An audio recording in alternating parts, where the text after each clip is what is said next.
आणि लोक जर रस्त्यावर आली तर मंत्री दोन पायऱ्या उतरून खाली मंत्रालयातून आणि त्यांना सामोरं जाईल की बाबांनो तुम्हाला रस्त्यावर यायची पाळी का आली. माझ्या इथे जे अधिकारी आलेले आहेत त्यांनी बाबांनो कृपया समजून घ्या तर आम्हाला काही घरी करमत नव्हतं म्हणून आम्ही रस्त्यावरती आलेले नाही होत. हे वर्षानुवर्ष हा प्रश्न तसाच राहतो.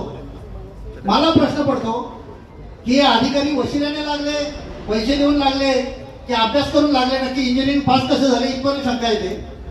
कारण जो प्रश्न माझ्या साध्या त्या रिक्षा ड्रायव्हरला कळतो की हा रोड असा बनवताना चूक केले, तो इंजिनियरला का करू नये. प्रश्न पडतोय आपल्याला. आता भागाडला तुमच्याकडे अंडरपास केला, तो किती मोठा बनवायला पाहिजे हे इंजिनियरला कळायला पाहिजे की आपल्याला कळायला पाहिजे. सर्वसामान्य माणूस सांगतो अरे बाबा तो छोटा झालाय, मग तो मोठा कसा बनवायला पाहिजे त्याच्यासाठी परत तोडफोड करा. बाबांनो तुम्ही पैसे कमवा, माझे आमची पैसे कमवायला ना नाहीये, पण पैसे कमवताना आमचाही विचार करा ना की आमचा विचार करून तुम्ही बनवताना तेवढं चांगल्या पद्धतीने